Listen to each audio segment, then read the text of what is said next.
Have you ever heard of a village ATM? In Orita Village, that was Deli. He was the young, flashy guy with designer slippers on dirt roads, making it rain at every party. Before all the glitz and glamour, Del was just like any other kid in the village, jobless, restless, always chilling under the big mango tree at the junction.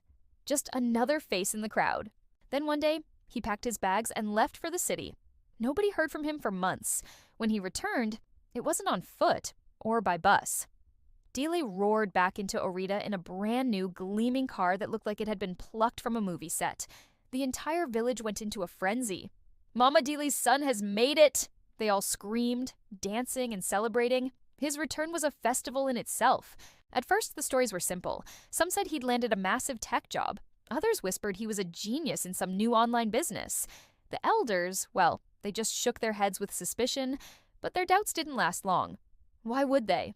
Deal became the village's benefactor. He started fixing broken boreholes, ensuring everyone had clean water. He paid school fees for children whose parents couldn't afford it. During festivals, he'd set up a free fuel station. He was a hero. His mother was the proudest woman in the entire region. She'd walk around with her head held high, telling anyone who would listen, "When you train your child well, God will reward you." She saw his wealth as a direct blessing, a testament to her good parenting. For a while, it seemed like a modern-day fairy tale, the poor village boy who went to the city and returned a king. But fairy tales often have a dark chapter, and Dile's was just beginning. The nights became his enemy. Sleep wouldn't come. His phone would buzz endlessly with calls from unknown numbers. When he'd pick up, all he heard was an unnerving silence on the other end. It was like someone was listening, watching, but never speaking. He started hearing footsteps crunching on the gravel outside his window at night, but whenever he'd rush out, the compound was empty.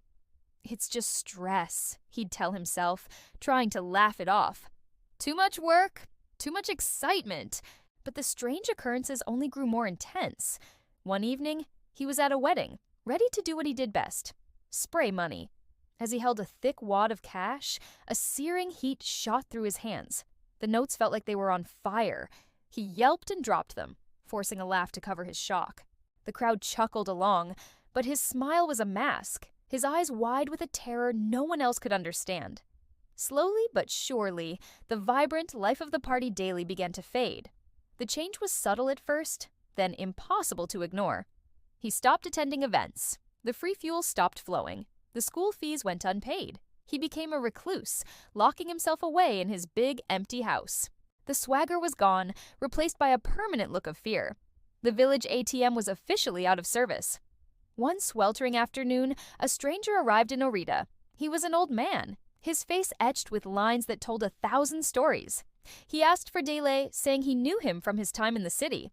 The two of them sat in Dele's living room, speaking in hushed, urgent tones for hours. No one knows what was said in that room. But when the old man finally left, a heavy silence fell over the house. Dele locked his doors and didn't emerge for 3 whole days. The village buzzed with speculation. When he finally came out, he looked like a ghost. His eyes were sunken, his body gaunt. He went straight to his mother and announced his decision. "I'm moving abroad, Mama," he said, his voice barely a whisper. "I need to start afresh, somewhere far away from here." His flight was booked for that very night. His mother, heartbroken but hopeful, helped him pack. She believed a new country would bring back her happy, successful son. But Dele never made it to the airport. That night, under the cloak of darkness, he vanished without a trace. Just gone. The mystery of Dele's disappearance became a new legend in Orita Village. Some say he quietly relocated, starting a new life under a new name, too ashamed or scared to say goodbye. Others whisper darker theories, that the source of his wealth, his past, finally caught up to him and dragged him back into the shadows from which he came. To this day, his mother keeps a framed photo of him in her sitting room. She dusts it every morning, her faith unwavering. "My son will return one day," she tells visitors, her voice filled with a painful hope. But the elders of Orita know better. Now, whenever a young man in the village suddenly strikes it rich, flashing money and driving a fancy car, they don't celebrate. They just sigh, look at each other, and utter a solemn warning. Remember Dile, the village ATM. When money comes too fast, always check if your peace of mind isn't the price you're paying. This story is a powerful reminder that not all that glitters is gold. True wealth is about more than just money. It's about peace, happiness, and a clear conscience. What do you think happened to Dile? Let me know your theories in the comments below.